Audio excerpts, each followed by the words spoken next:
Hello everyone, मैं doctor Meenal Dhabalia, gynaecologist, infertility consultant and laparoscopic surgeon. आज हम बात कर रहे हैं ओवेरियन कैंसर्स के बारे में। Ovarian cancer is the cancer which starts in the ovary. दो ovarian cancer is not very common as compared to the cervical cancer and breast cancer, but it need to be discussed here because it gives very vague symptoms. So most of the time जब patient doctor के पास आते हैं तो वो advance stages of ovarian cancer में होते हैं। That's why we need to discuss the symptoms of ovarian cancer. तो उसकी सिम्टम्स क्या होती है? Most of the time patient complains of bloating, उन्हें बहुत फुल लगता है, थोड़ा सा खाना खाने के बाद भी they feel immediately full, they feel weak all the time, उन्हें बहुत ज़्यादा फटिग होता है, and then there is a history of weight loss. कभी कभी उन्हें जीआईटी के सिम्टम्स आने लग जाते हैं, like they have a constipation, कभी उन्हें डायरिया होने लग जाता है, there is a vague type of pelvic pain, and कभी कभी उनका एब्डोमेन का साइज़ भी बढ़ने लग जाता है। सो ये सब सिम्टम्स हैं, इसमें से कोई भी सिम्टम्स जनरली रिप्रोडक्टिव सिस्टम से कनेक्टेड नहीं है। So most of the time patient को लगता है कि किसी और रीज़न से हो रहा है, या कभी इंडाइजेशन हो रहा है या ओवर एक्सर्शन हो रहा है। So most of the time they don't go to the doctor. So क्या ऐसे कोई रिस्क फैक्टर है फीमेल में जो आपके ओवेरियन कैंसर के चांसेस को बढ़ा सकते हैं? तो सबसे पहले yes, with age the chances of ovarian cancer increases. Secondly, if you have a family history of ovarian cancer, अगर आपके ब्लड रिलेटिव्स में किसी को ओवेरियन कैंसर है तो ये ओवेरियन कैंसर के होने के चांसेस काफ़ी ज़्यादा बढ़ जाते हैं। कुछ सर्टेन केसेस में कुछ ऐसी जीन्स है जो आप अपने पेरेंट्स से इनहेरिट करते हो, जिसकी वजह से भी ओवेरियन कैंसर होने के चांसेस होते हैं। If you are a smoker, chances of ovarian cancer increases. In obesity ovarian cancer के चांसेस बढ़ सकते हैं। So exact cause ovarian cancer का नोन नहीं है, बट ये कुछ रिस्क फैक्टर है जो आपके ओवेरियन कैंसर के चांसेस को बढ़ा सकते हैं। तो उसे डायग्नोस कैसा होता है? मोस्ट ऑफ द टाइम ये एक्सीडेंटल डायग्नोसिस होता है, पेशेंट कोई और वजह से डॉक्टर के पास आते हैं, और जब डॉक्टर चेक करते हैं तो पता चलता है कि एक ट्यूमर है, एंड देन उसको इन्वेस्टिगेट करते हैं।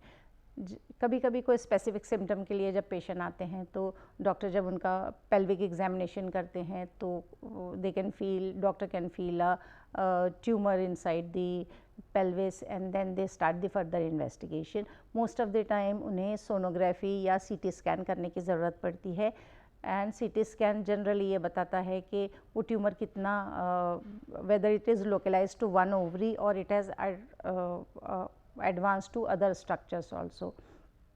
कभी कभी उसकी डायग्नोसिस बहुत ज़्यादा अनसर्टेन होती है, तो ऐसे केसेस में डॉक्टर कभी कभी एक ओवरी या ओफेरेक्टोमी का भी करते हैं, जिसमें उसको निकाल के उसके चेकअप के बाद पता चलता है कि वो ओवेरियन कैंसर है कि नहीं। सो इसका ट्रीटमेंट क्या होता है? Most of the time treatment is surgical, and treatment depends on the multiple factor. वो डिपेंड करता है कि पेशेंट की एज कितनी है, उसका कैंसर कितना ज़्यादा एग्रेसिव है, और उसका स्टेजिंग कितना है। Suppose patient is young and the cancer is localized to just ovary, then in such cases oophorectomy मतलब removal of that ovary will suffice. Most of the time patient उसका सिर्फ ovary निकालने से ठीक हो सकते हैं, and if they are young they can plan their pregnancy in the future. Suppose cancer है जो कि दोनों ओवरीज में है, लेकिन फेलोपियन ट्यूब्स और यूट्रस में एक्सटेंड नहीं हुआ है, ऐसे केसेस में भी आपकी दोनों ओवरी निकालकर कभी कभी डॉक्टर आपकी यूट्रस को रख सकते हैं in young patient, so that if they have not plan their pregnancy, after treatment they can plan their pregnancy.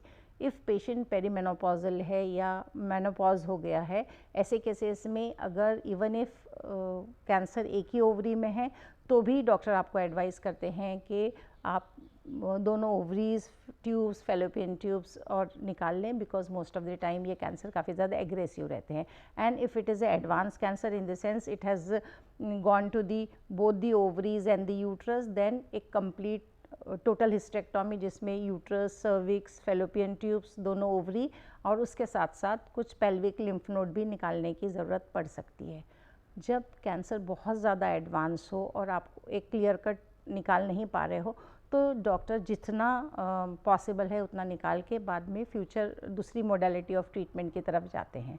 तो दूसरी मोडालिटी क्या है? सर्जिकल के बाद chemotherapy, most of the time ovarian cancer में कीमोथेरेपी देने की मोस्ट ऑफ़ द पेशेंट को ज़रूरत पड़ सकती है। ये ड्रग्स, एक chemotherapy is a type of drug which kills the fast growing cells, जो कि जनरली कैंसर सेल होते हैं। कभी कभी कुछ हार्मोनल थेरेपी भी स्पेसिफिक टाइप के कैंसर में पेशेंट को एडवाइस करते हैं। एंड एक न्यू थेरेपी आई है जिसे हम कहते हैं इम्यूनोथेरेपी, वो भी पेशेंट के इम्यून सिस्टम को स्ट्रॉन्ग करने के लिए बहुत ज़्यादा काम आती है। नाउ एक और केयर है जिसे हम कहते हैं पैलिएटिव ट्रीटमेंट और पैलिएटिव केयर, जिसमें आपको पता है कि पेशेंट का काफ़ी एडवांस सर्जरी है, उसमें ऑपरेशन पॉसिबल नहीं है, या उन्हें कीमोथेरेपी उनकी एज की वजह से नहीं दे सकते हैं। ऐसे केसेस में just giving them the pain killers और the medicine which can ease their pain in the end stage of the disease. क्या ओवेरियन कैंसर की वैक्सीन अवेलेबल है? नहीं, ओवेरियन कैंसर की vaccine is still in the clinical trial. ये vaccine क्या है? Ovarian cancer की वैक्सीन एक इम्यूनोथेरेपी है जो आपके इम्यून सिस्टम को इस तरह से मॉड्यूलेट करेगी कि जब भी कोई कैंसर सेल आपकी बॉडी में आएगा तो आपका इम्यून सिस्टम उसे इमीडिएटली डिटेक्ट करेगा एंड अटैक करके उसे ख़त्म कर देगा। Hopefully in future ovarian cancer vaccine will be available like cervical cancer vaccine. Till then, remember to check with your doctor annually if you have any abnormal symptoms.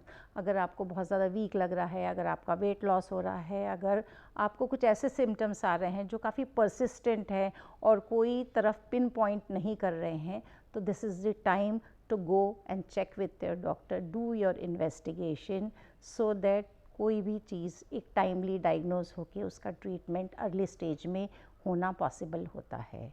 So do take care of yourself and thank you so much for watching.